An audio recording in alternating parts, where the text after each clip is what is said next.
ওরে আমার অন্তর যায় জ্বলে রে, আমার অন্তর যায় জ্বলে। ওরে সখী তোরা ভাবিস কি আমি জানো কি, ওরে আমি গৌর পাবো বলে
হরিবল। উপস্থিত এখানে যত হরি ভক্ত এবং ভক্তিমতী মায়েরা, সবার শ্রী চরণে ভক্তিপূর্ণ প্রণাম। সাধুসঙ্গ মানুষের জীবনে ঘটাটা বড় ভাগ্যের ব্যাপার। সাধুসঙ্গ মানুষের এক জন্মে ঘটে না। কেউ যাই আমরা সাধুসঙ্গ করতে, কেউ যাই আমরা ডাল ভাত খেতে, কেউ যাই মানুষ দেখতে। একটা জিনিসের ভিতরে এই যে তিনটে স্তর, এমনি করে আমাদের দেহে যেমন মানুষ সাধন সিদ্ধ এরকম আছে, বা 17তম 3 গুণে দেহ তৈরি, সবকিছু মিলিয়ে সাধু সঙ্গের উপরে কোনো সঙ্গ নেই। আমাদের এই জগতে চতুরাশ্রম, এই চতুরাশ্রম আমাদের প্রত্যেককে পরিপূর্ণভাবে যদি পালন করতে কেউ পারে, তাহলে তার অকালে যেতে হবে না এবং তার অকালে কোনো কিছু হবে না। এই যে চতুরাশ্রম, আমাদের প্রথম জীবনটা হচ্ছে ব্রহ্মচার্য। আমাদের এই মানুষের যে বয়সটাকে 4 ভাগে ভাগ করা হয়। তো সাধারণত ভাবে ধরলাম 100 বছর আয়ু আমাদের মানুষের। এই 100 বছর আয়ুর ভিতরে প্রথম ব্রহ্মচার্য ধরা হয়, দ্বিতীয় গার্হস্থ্য জীবন ধরা হয়, তৃতীয় সন্ন্যাস, তৃতীয় হচ্ছে বানপ্রস্থ, চতুর্থ সন্ন্যাস। এই যে নিয়মগুলো প্রত্যেক শাস্ত্রে বলে গেছে এবং সব সাধুরাই বলে গেছে। এই নিয়মগুলো যদি কোনো মানুষ মেনে চলতে পারে, অকালে তার যেতে হবে না। আমরা 1 থেকে 25 বছর যে ব্রহ্মচর্য, 1 ফোঁটা দেহ থেকে যদি বীর্য স্খলিত না হয়, সেটাই হচ্ছে ব্রহ্মচর্য। গার্হস্থ্য জীবন সেই 25 বছর থেকে আর 25 অর্থাৎ 50 বছর গার্হস্থ্য জীবন, স্ত্রী নিয়ে ঘর সংসার করতে হবে। আর তারপরে সেখান থেকে 50 থেকে 75 বছর বানপ্রস্থ, ঘরে স্ত্রী থাকবে কিন্তু কখনো তাই স্পর্শ করা যাবে। এবার সে 75 থেকে আর 100 সন্ন্যাস, অর্থাৎ আমি গৃহে থাকবো কিন্তু আমি সন্ন্যাস হয়ে গেছি। সংসারে ছেলে পেলে তাদের উপরে সমস্ত দায়িত্ব অর্পণ করে দিব। যেখানে ঠাকুরের নাম গুরু কীর্তন হবে চলে যাব, তীর্থ ভ্রমণ করবো। সন্ন্যাস আমি গৃহ ত্যাগ করবো না, কলিযুগে কোনো সন্ন্যাস নেই, কিন্তু সন্ন্যাস গৃহ থেকে আমাদের পালন করতে হবে। এমনি করে যদি এগুলো মেনে চলা যায়, রাধারানী বারবার বলে গেছে, আমার শান্তি মাতাও বারবার বলে গেছে, গানটা কিন্তু তাই, যেমন অন্তর যাই জ্বলে নেই। আজকে যারা ভক্ত এখানে বসে আছি, আমরা যে কয়জন ভক্ত আছি বেশ ভক্ত, আর তার সে খাওয়ার ওইখানে কিন্তু ভক্ত আর বেশি। তাহলে আজকে যে মানুষটি এত কষ্ট করে রান্না বান্না করে আমাদেরকে ডেকে আনলো, আজকে সেই মানুষটার জন্য আমরা কি করলাম? সাধু সঙ্গ সব বাড়িতে হয় না। পিতা মাতার যদি হয় সমতান, তার থেকে আসে সুসন্তান, আর পিতা মাতার যদি না হয় সমতান, তার থেকে আসে শয়তান। আমার টাকা পয়সা সবই কিছু আছে, পিতা মাতাকে শ্রদ্ধা করে না, ভালোবাসে না, সেই বয়সে বলতে হয় যে আমি ওরা মানুষ করতে পারিনি, আমি অনেক কিছু করতে পারিনি। আমি আজকে সাধু সঙ্গ করে বেড়াচ্ছি, আমার সন্তান যদি সাধু না হয়, সাধু সঙ্গ না করে, আমি বড় বড় গল্প দিলাম যে আমি এই করো, তোমরা এই কদিন আমি পরীক্ষা করেছি, এ করেছি, তার কত কি গল্প দিলাম, আমার বাড়িতে দেখা যাচ্ছে চারে নাও কু মানে না। তাহলে আমার সে সাধু সঙ্গ করে আমার কোনো লাভ নেই। আমি ডাল ভাত খেলাম, আমি মানুষকে দিতে পারলাম না। আচ্ছা আপনারা দেখেন তো, যত ব্রাহ্মণ আছে পুজো অর্চনা করে ভাই, তাকে বাড়ি কি কোনো পুজো দিতে হয়, সাধু সঙ্গ হয়? কেউ দেখেছে? হয় নাকি? বড় বড় সাধু যারা, তাদের বাড়িতে দেখবেন বিরাট ভাবে সাধু সঙ্গ হয় না, তারা সমস্ত বাইরেই ডাল ভাত খেয়ে বেড়ায়, আর বড় বড় গল্প দেয়, বাড়ি গেলে জাটালাতি ছাড়া আর কিছু হয় না। অধিকাংশ ক্ষেত্রে দেখা যাচ্ছে সাধুর সন্তানরা বেশিরভাগ ক্ষেত্রেই কিন্তু সাধু হয় না। অর্থাৎ আজকে আমার যে স্ত্রী আছে, তাকে যতটুকু ভালোবাসা দরকার আমি ততটুকু ভালোবাসতে পারিনি। আজকে আমার সন্তান যারা আছে, আমি তাদেরকে কতটুকু শিক্ষা দেওয়া দরকার সেটুকু আমি দিতে পারিনি। তার জন্য আজকে আমাদের জীবনে অনেক পরিণতি খারাপ হয়েছে। আজকে যে বাড়িতে আমরা এসেছি, আমার সংসার দাদুর বাড়িতে, আজকে সে অনেক ভালো মানুষ, যতটা আমি দেখেছি, আমার যে কয়দিন তার সঙ্গে পরিচয় হয়েছে। তো আমি এই দাদুর সম্পর্কে এমন কিছু বলবো না, অর্থাৎ এই গ্রামের মানুষ যারা, তারা ভালো করেই জানে, সে চলচত্বরি বোঝে না, থানাই ফানাই বোঝে না। আজকে এই যে মাটা বসে আছে, আজকে শঙ্করের মা, তাই তো? আমাকে সারা জীবন মামা বলে এটাকে, আমার বয়স জ্যেষ্ঠ, আমার বয়সে বেশি বড়, কিন্তু মামা সম্পর্কে আমি বয়সে ছোট হলো, আমি কিন্তু সম্পর্ক। তাই তো একজন গুরুর কাছ থেকে যখন শিক্ষা নেয়, তখন সে গুরু যত বড় অল্প বয়স হোক না কেন, আজকে সে গুরু কিন্তু শিষ্যের কাছে অনেক বড়, তাই তো তার চরণ ধৌত করে। এই জগতে গুরু কি জিনিস, আমার হরিচাঁদ ঠাকুর বলেছেন যে যাকে বিশ্বাস করে সেই তার ঈশ্বর। আজকে এই ভক্তের মাঝে ভগবানকে পাওয়া যায়, হরি নামে যার নয়ন ঝরে, ভক্ত দেখলে তাকে চেনা যায়, এটাই তো ভক্তের নিশানা হয়। হরিবল। যখন গোপাল চাঁদ, তখন আমার হরিচাঁদ ঠাকুরের খুব জাঁকজমক, খুব চারিদিকে নাম, ভক্তরা সেখানে গেলে সে তার ভক্ত হয়ে যায়, মানুষ সেখানে গেলে ভক্ত হয়ে যায়। এমন আমার গৌর সুন্দর ছিল, গৌর সুন্দর যদি কারোর সঙ্গে একবার বুক মিলাতে পারত, তাহলে সে পাগল হয়ে যেত। অনেকেই শুনেছে। এমনি করে আমার গৌর সুন্দর একদিন নদী পার হবে, এক জেলে শুনেছে নাকি যে গৌর সুন্দরের সাথে কোলাকুলি করলে সে নাকি হরি বলে নামে মাতোয়ারা হয়ে। এখন যে ডাকছো, মাঝি ভাই তুমি আমাকে একটু নদী পার করে দেবে? না না, হবে না, আমি জাল ধরেছি, এখন হবে না। দেও না একটু পার করে, আমি বিপদে পড়েছি, একটু দেও না। যারা ধরার বুকে শিক্ষা দিতে আসে, তারা কিন্তু কাউকে কখনো কষ্ট দেয় না, শুধু মানুষকে ভালোবেসে যায়।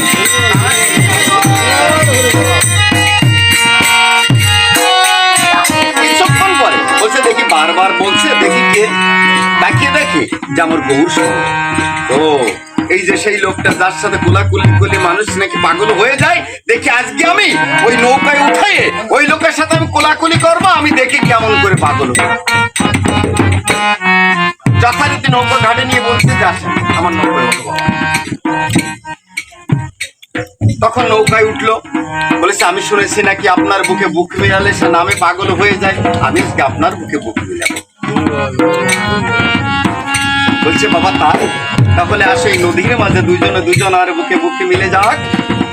সেই যখনই সেই জেলে আজকে যে মাছ ধরতে ধীবর যখনই বুকে বুক মিলিয়ে দিয়েছে, এমনি করে আর নৌকা বাবা বন্ধ হয়ে গেছে। তুই এত দূরে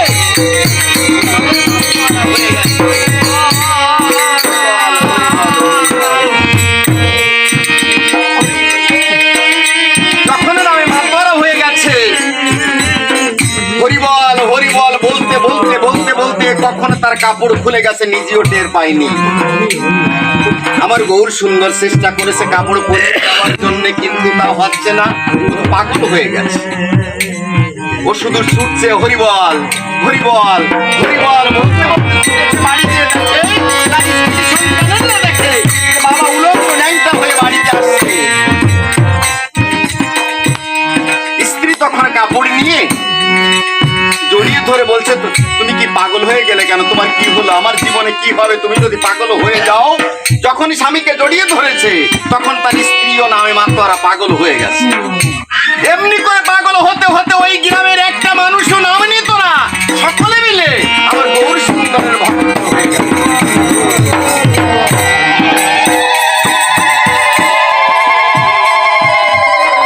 এমনি করে আমার গোপাল চাঁদ একদিন এক গ্রামে গেছে, এইরকম অনেক দূরে একটা গ্রাম।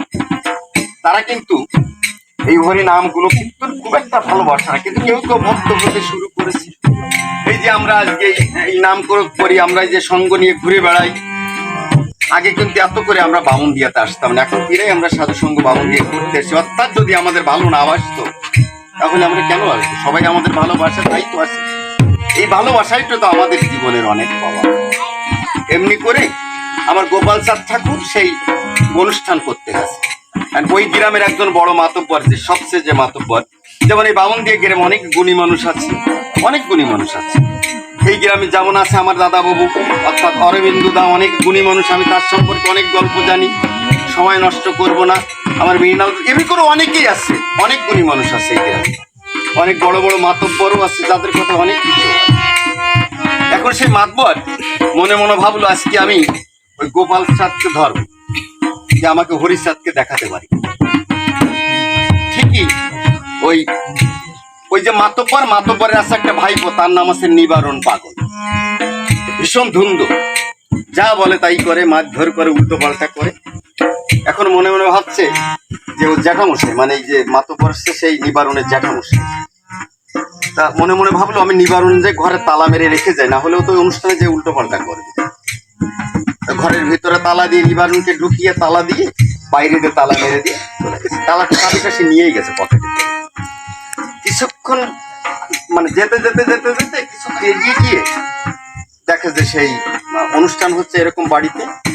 তাই সেই গুসাইরি যে বলছে আমার গোপাল সাধুকে বলছে যে ও সাধু, তুমি এই যে সাধু সঙ্গ করে বেড়াও, তুমি কি তোমার হরিচাঁদকে দেখাতে পারো? এখন ওনারও তো অন্তর্যামী, যারা অন্তরের খবর জানে, যারা ঠাকুরের সেই মাথায় হাত দিয়ে যাদের আশীর্বাদ করা, তাদের মতন সাধু পাবে কোথায়? আমার খুড়ো বলেছিল, আমার হারান খুড়ো বলেছিল যে খুড়ো, মাঝে মাঝে আমার মনে হয় যদি কেউ মারা যায় সারা রাতে ধরে আমি নামগুলো কীর্তন করবো, নামগুলো কীর্তন করতে করতে হরি নামের ধ্বনিতে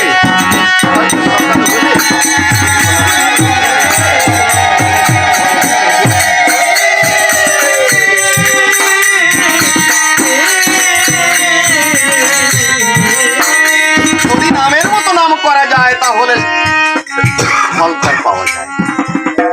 তা গোপাল চাঁদ সাধুকে যখন বলছে তুমি তোমার হরিচাঁদকে দেখাতে পারো, বলেছে আমি দেখাতে পারবো।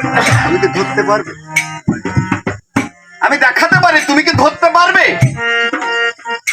আমি ধরতে পারি না পারি সেটা পরে, তুমি কি দেখাতে পারবে? বললো আমি দেখাতে পারবো, আমি দেখিয়ে দেবো, কিন্তু তোমার ধরা চাই।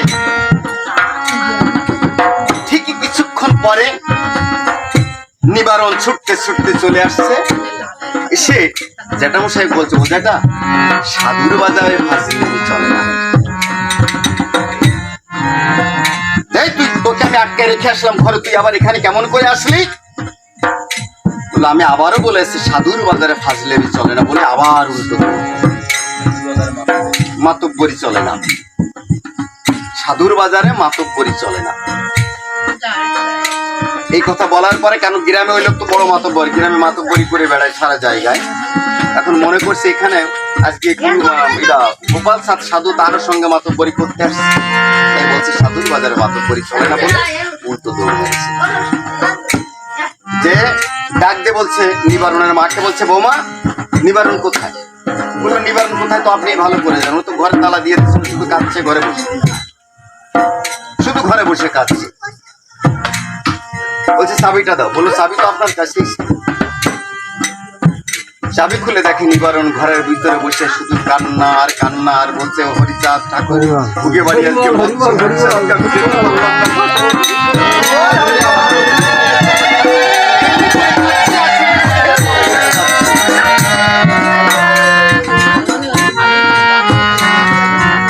বলছে বাবা আমি তো, তুই তো ঘরেই আছিস, তাহলে ওখানে গেল কি? বলছে তা তো জানি না যেটা বসে, তুমি তো আমাকে বেঁধে রেখে গেছো ঘরের ভিতরে, ওখানে যে কে গেল আমি কেমন করে বুঝবো?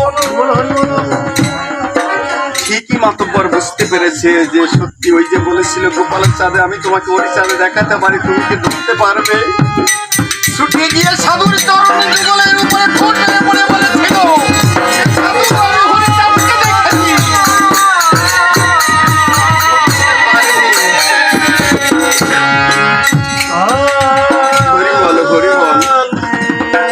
সাধুর বাজার। সাধুর সঙ্গের ভিতরে যখন মানুষ যায়, হরি বলো আরে পরম সৌভাগ্যবান, আজকে সৌভাগ্যবতী যে তোমার ঘরে, তোমার গর্ভে এমন একটা সন্তানের জন্ম নিয়েছে। আমি বলবো আজকে এই সাধুর বাজারে আমার শঙ্কর দাদু তুমি এসে আজকে তোমার মায়ের চরণ পুজো করিয়ে তুমি আশীর্বাদ করে নাও, নিয়ে নাও, বাধা হয়ে যাবে।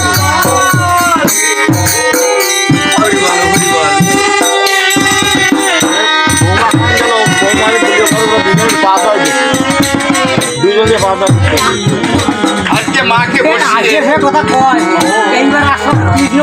আজকে মাকে বসিয়ে, আজকে আমার দাদু দিদি আজকে মায়ের চরণ পূজা করে তাদের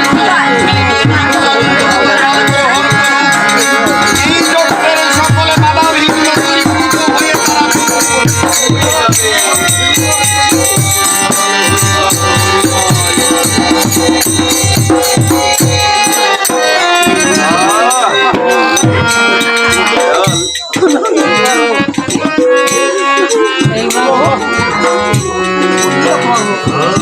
তারা সর্বশাস্ত্রে কয় মাত্র সাধু সঙ্গ জীবের সাধু সঙ্গ কি আর মানুষ খালি খালি করে? সাধুরা সাধু সঙ্গ দেখিয়ে গেছে, এমনি করে সাধু সঙ্গ করতে করতে একদিন এমনি করে এক একজনের সংস্পর্শে গিয়ে আজকে সাধু হয়ে যাবে মানুষ।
ভুলঙ্গ